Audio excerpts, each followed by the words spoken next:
Friend, कैसे हैं आप लोग। मैं हूं नीलम गुप्ता। मेरे ब्लॉग में आपका स्वागत है। नीलम की कहानी, नीलम की ज़बानी पे आप लोग बने रहिए और आशा करते हैं कि आप लोग हमेशा कुशल मंगल से रहें। यही मेरी ईश्वर से प्रार्थना है।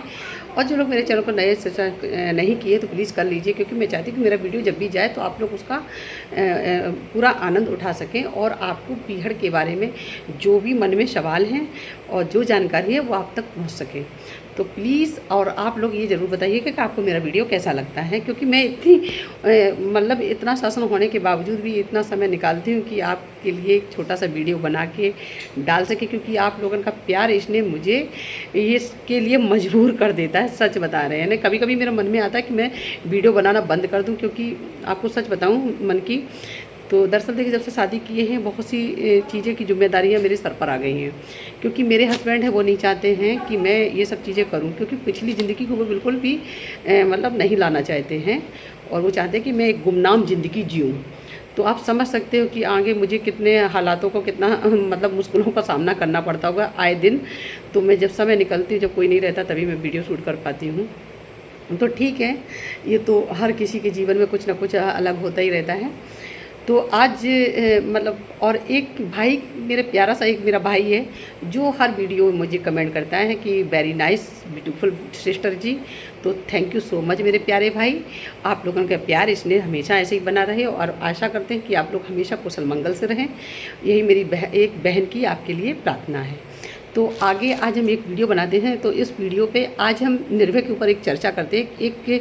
एक मतलब कहानी है जो निर्भय से रिलेटेड है और एक मतलब उसमें बहुत हंसी भी है, क्योंकि कभी कभी क्या होता है, एक बदमाश बेशक डकैत होते हैं या कुछ भी हों, वे लोग अपने लाइफ में कुछ भी करते हों आप लोगों की नज़र में, लेकिन कभी कभी वे लोग भी, उनके अंदर भी दिल होता है ना, तो इस तरीका उनके भी अंदर कुछ ना कुछ अरमान जागते रहते हैं। तो आज एक घटना याद आई है तो मुझे आप लोगों के संग शेयर करना चाहती हूँ और उसी पर आज वीडियो एक शूट कर रही हूँ।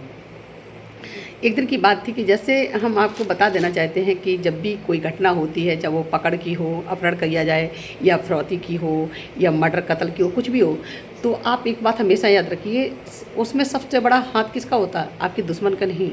जो आपके सगे हैं, जो आप ज़्यादा विश्वास करते हैं, आपके विश्वसनीय हैं, जो आपके बहुत करीब रहता है, जो आपको घर द्वार से बढ़िया तरह जानते हैं, बैंक बैलेंस से अच्छी तरीक़ा जानते हैं। तो जीवन में एक बात हमेशा याद रखिए, कभी ऐसी चीज़ें हों तो हमेशा हर चीज़ छुपा के रखिए। किसी के सामने कभी ऐसी बातें शेयर मत कीजिए जिसका फ़ायदा गलत तरीके से लिया जाए।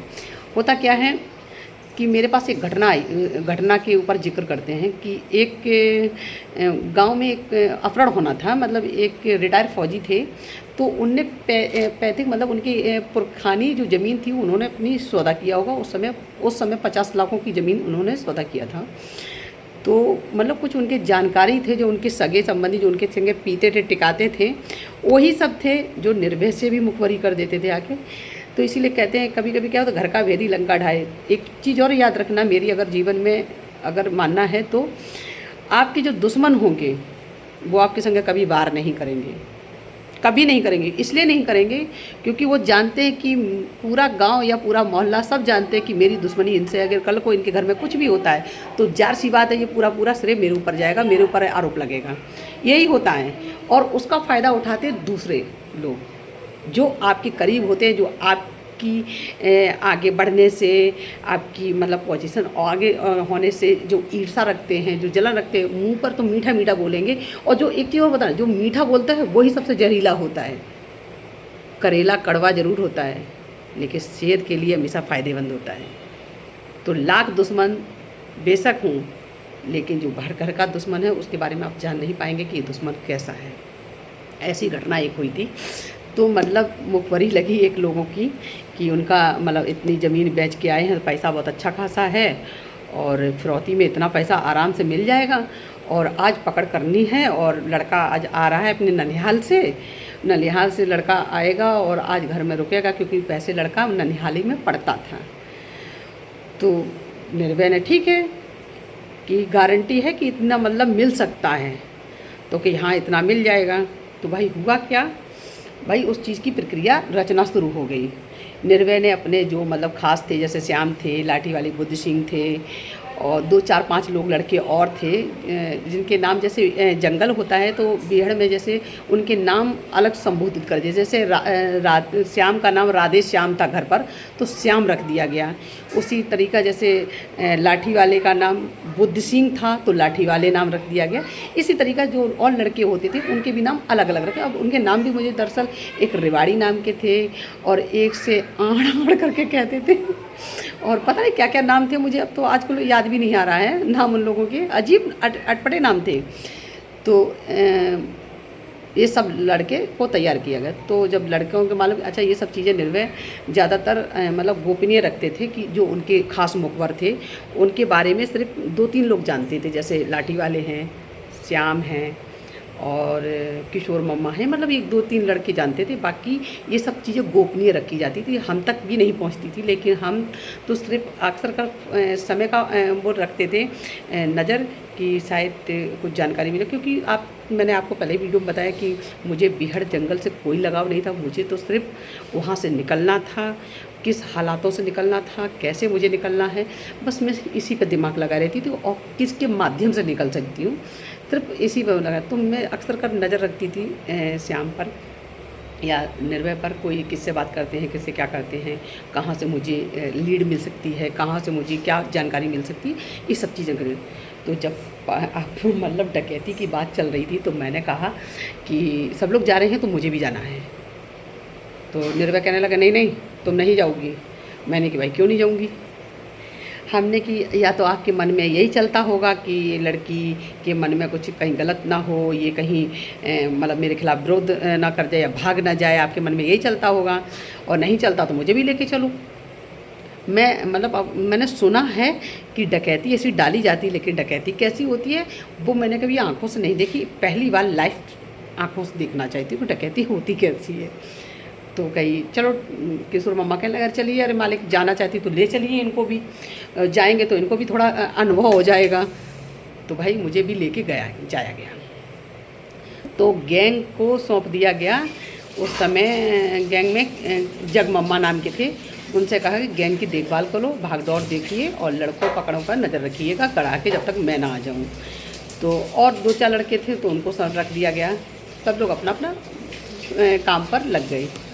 भाई निकलना हुआ तो हम लोग जब चल रहे थे तो मतलब कहा कि एक ही सीट बना के चलना है, कोई दाएं बाएं नहीं होना है, आवाज़ नहीं होना है, शोर नहीं करना है, मतलब बहुत सी चीज़ें ऐसी थी।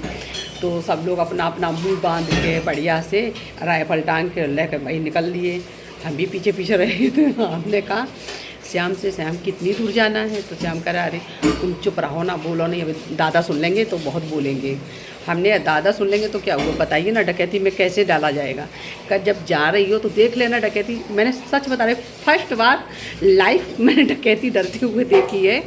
और डकैती में भी क्या कॉमेडी हुई थी वो भी हम आपको बताएंगे।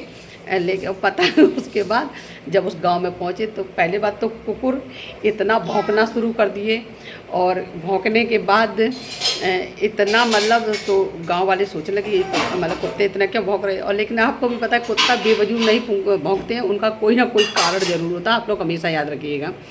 भाई जब उनके यहाँ पहुँचे तो पीछे से रस्सी डाली गई और जो मुखबर था उसने इशारा भी किया कि ऐसे नहीं, पीछे से निकल जाइए। और हम पीछे से जाएंगे तो मतलब एक पेड़ है मतलब उनके घर के पीछे से, तो पेड़ की डाली से आप छत पे जा सकते हैं। वो पेड़ सटा हुआ था।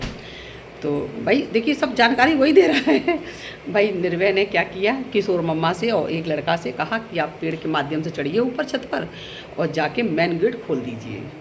तो सब लोग तो अपने अपने भाई क्या बोलते हैं, गर्मी का सीज़न था, छत पर सब सोते ही हैं। तो भाई जब छत पे चढ़े तो मतलब छत पे एक मतलब बुजुर्ग थे, तो उनको जगाया गया और उनको राइफल लगा के और नीचे ले जाया गया। बोले कि बताइए मेन गेट की चाबी कहाँ है? तो वो चाबी दिया और कहीं चुप मारना, एकदम शांत, कोई बोलना नहीं है, बिल्कुल भी आवाज़ नहीं आना चाहिए। हम लोग बाहर जब निर्भय खड़े तो हम भी खड़े थे। भाई नीचे गेट खोला गया। जब गेट खोला गया तो सब लोग अंदर गए, तो हम भी अंदर गए। जब अंदर गए तो देखा भाई सबको उठाया गया सबके मतलब। तो देखा गया कि जिस लड़के की पकड़ होनी थी वो लड़का उस दिन ननिहाल के यहाँ से, उसकी किस्मत अच्छी थी, नहीं आया था, तो वो नहीं मिला। तो उन्होंने कहा कि ठीक है, जब वो नहीं मिला है तो इसके बाप को उठा ले चलिए। तो उसकी औरत कहने लगी, बाप को उठा ले तो पैसा कौन देगा? बाप को उठाओगे तो पैसा कौन देगा? पैसा तो नहीं के नाम से है। तो बेटे का बात तो सही है। उसके बाद बोले कि जितना मतलब ठीक है, पैसा कैसे दे जाएगा वो तुम जानो, तुम्हारा काम जाने, हम इनको लेके जाएंगे। भाई उनको बांध लिया, पीछे से हाथ बांध दिए गए। अब उसके बाद निर्भय मतलब सारे लड़के अंदर जब घुस आए तो सबको मतलब डर गए। तो एक बूढ़ी माता जी थी, खूब मोटी हेल्थ थी उनकी, तो हेल्थफुल थी। इतनी हंसी आई। तो मतलब जब सब लोग मतलब कहने लगे कि घर में कितना कैश है, कितना जेवर है, सब निकाल के लाइए बाहर। और अच्छा, निर्भय का एक खासियत है कि नज़र सब पे बारीकी रखता, तो उसकी नज़र बहुत तेज़ थी। तो जो बुजुर्ग औरत थी उस मतलब चैन पहने थी गले में, तो चैन और कान के मतलब निकाल के धीरे से अपनी घूंटे के नीचे पंथी मार के बैठी थी, तो घूंटे के नीचे रख ली। अच्छा, उस वह हुआ क्या, सब लोग तो सब ढूंढ रहे थे। तो मैं जब अंदर साइड में गई तो मुझे, अच्छा फौजी का घर था, तो वहाँ पे दारू की बोतलें रखी थी। दारू की बोतलें रखी, तो सब लोग तो सब कुछ ढूंढ रहे थे। तो हमसे कहा तुमने क्या ढूंढा? हमने कि जो काम की चीज़ थी मैंने भी ढूंढ ली। तो दारू की 6-7 बोतल मैंने उठाई और एक झोले में रख ली। रखने के बाद जब मैं इधर आई तो किचन उनकी जो मतलब रसोई थी। तो आगे वीडियो में क्या होगा मैं अगले वीडियो में बताएंगे कि डकैती में और कितना मज़ा आया था, वो लास्ट वीडियो में दिखाएंगे। लेकिन प्लीज़ आपको मेरा वीडियो कैसा लगा बताइएगा ज़रूर। और डकैती के बारे में भी एक एक अनुभव दिखाएंगे तुमको कि वहाँ कैसे कैसे क्या होता था। और उस दिन के मुझे आज भी वो घटना याद करती तो मुझे आज भी याद आती है। उस घटना से मैंने बहुत सबक सीखी थी। तो प्लीज़ मेरी हंसी में मत जाइए, मुझे हंसने की तो एक आदत सी पड़ गई है। लेकिन वो घटना ही ऐसी थी क्योंकि डकैती नहीं, वहाँ डकैती के नाम से एक मजाक हो गया था, इसलिए वो मतलब बता रहे तो मुझे अंदर से हंसी रोक नहीं रही, क्योंकि वो चीज़ें ना लग रहा कि जैसे आज ही की बात हो, ताज़ी बात हो। तो प्लीज़ आगे पार्ट में ज़रूर बताएंगे, क्योंकि अभी हमें थोड़ा बिटिया को लेके जाना है कोचिंग के लिए। और प्लीज़ मेरे वीडियो पर बने रहिए। आप लोगों को मेरा वीडियो कैसा लगा ज़रूर बताइएगा कमेंट करके।